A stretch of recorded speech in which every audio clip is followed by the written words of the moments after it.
नमस्ते एवरीवन। तो सूर्य भगवान की उपासना क्यों करनी चाहिए, ये आज का हमारा टॉपिक है।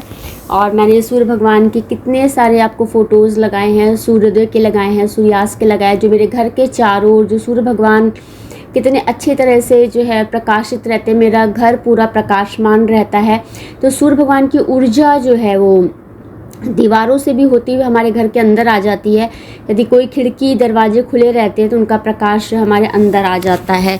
तो सबसे पहली बात, आज हम एक आपको श्लोक पढ़ के सुनाएंगे। तो समस्त प्राण देहाय सदा विशुद्ध बुद्धिये त्रयीमयाय देवाय नमो लोके कस्त्र छिड़े पिता महाय कृष्णाय योगिने व्यक्त रूपिणे भूत भव भविष्याय विश्व समष्टे नमः।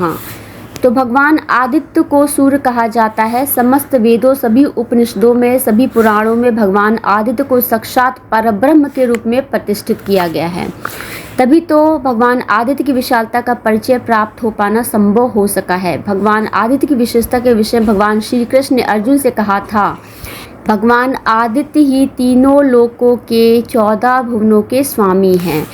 भगवान आदित्य से बड़ा कोई देवता नहीं है। और मुख्यतः यह समझ लीजिए कि भगवान आदित्य ही साक्षात प्रभु हैं। वास्तव में भगवान आदित्य ही स्वयं साक्षात पर ब्रह्म स्वरूप है। विद्वानों का मत है कि सूर्य उपासना एक ऐसी प्रक्रिया है जिसका लाभ हाथों हाथ प्राप्त होता है। भगवान आदित्य का अनुग्रह प्राप्त होते ही जन्म जन्मांतर की दरिद्रता का अंत हो जाता है और प्रकट रूप से अनायास ही देह स्वस्थ होकर देह का सुख भी प्राप्त होने लगता है।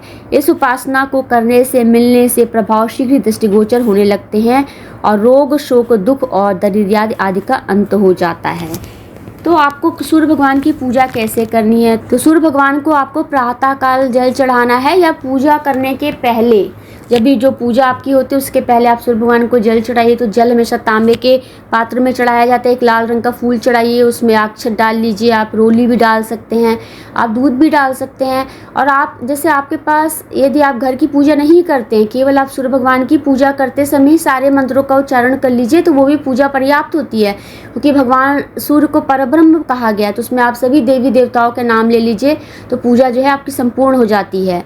और आज मैं आपको केवल इतना ही आपको ये श्लोक के जरिए आपको बताना चाहती हूँ कि भगवान सूर्य की क्या महिमा है।